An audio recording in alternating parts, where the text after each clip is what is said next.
আমার ভাই আমি গেছিলাম আজকে একটা রেস্টুরেন্টও নাস্তা করার লাগি। তাইলে আমার পাশের একজন ব্যক্তি মানে ওয়াইটারের কাছে, রেস্টুরেন্টের ওয়াইটারের কাছে রুটির অর্ডার দিছে, দুইটা পরোটা অর্ডার দিছে আর ডাইল ভাজির অর্ডার। দুইটা পরোটা লই আইছে, একটা পরোটা খাইছে আর একটা পরোটা মানে মানে সিদ্ধ হয়েছে বা মানে এরকম মানে হয় নাই। সে বলল ওয়াইটারে বলে, ভাই এটা তো বদলাই দেন। ওয়াইটারে হয় না, এটা বদলানো যাবে না। তো এখন কি এটা বাদ পরোটায় হ্যাঁ কি খাইবে? হে উত্তেজিত হইয়া তার মাজনের কাছে ফোন দিছে।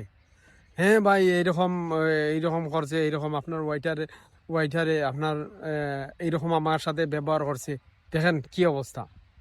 না না, প্রথমে হে হইলো ক্যাশ কাউন্টারও একটু মানে কথা কইছে, ক্যাশ কাউন্টার এরা মানছে না, মানে পরোটা বদলাই দেওয়া লাগবে না, এইটা খাইবে, আর যদি বদলাই দেওয়া হয় এই পরোটার দাম দেওয়া লাগবে।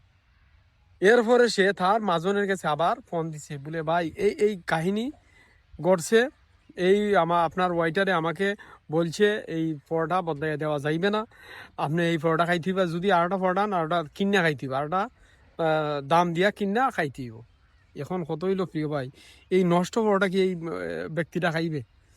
এখন কি অবস্থা কি হইলো এরপরে, যেহেতু হে যা মানে উচ্চ সুরে কথা বলছে, এরপরে ওইটা সবাই মিললে হইসা আইসা আইয়া তারে হাতে মাতে হইলো, আচ্ছা ঠিক আছে ভাই, সরি সরি সরি হইয়া শেষ হয়ে দিল। এখন ওয়াইটারে আবার একটা পরোটা এনে দিছে, আবার সে ওয়াইটারে আবার বলে হ্যাঁ এই পরোটার দাম দিয়ে খেয়ে দিবে। যাই হোক, তার মাজনে যখন হয়েছে এইটা মানে বাদ দিলাম, এরপরে ওয়াইটারে বাদ দিতে চায় না, হে তার গারু আমি জবাব দিতে চাই। আসলে এইরকম ওয়াইটার মানে রেস্টুরেন্টে রাখাটা মনে হয় ঠিক না, হয়তো কাস্টমার নষ্ট হইব, আমি যেটা মনে করতেছি। আপনারা কি বলেন একটু জানাবেন কমেন্টের মাধ্যমে।